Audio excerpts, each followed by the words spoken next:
नमस्कार, मी सागर जोशी. TV9 मराठीवर आपलं स्वागत. आणि बुलेटिनच्या सुरुवातीलाच राष्ट्रीय पातळीवरून एक मोठी बातमी आहे. धार्मिक लोकसंख्येवर पंतप्रधान आर्थिक सल्लागार परिषदेचा अहवाल आता समोर आलाय.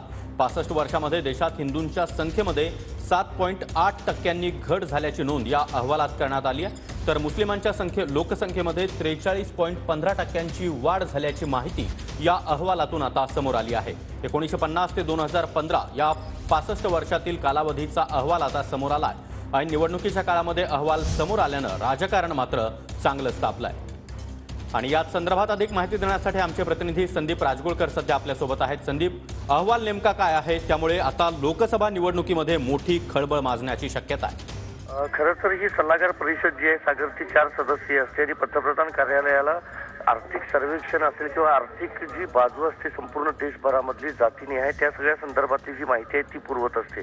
आणि याच पंतप्रधान आर्थिक सल्लागार परिषदेनं एक सर्वे केलेला होता आणि त्या सर्वेनुसार एक महत्त्वपूर्ण माहिती समोर आली की 1950 ते 2015 पर्यंत देशभरातल्या हिंदूंच्या संख्येमध्ये 7.8% घट झालेली आहे.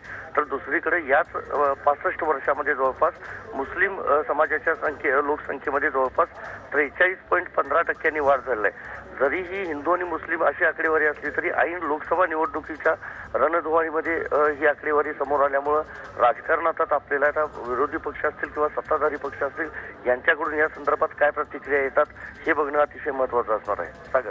नक्कीच संदीप, धन्यवाद या सविस्तर माहितीसाठी.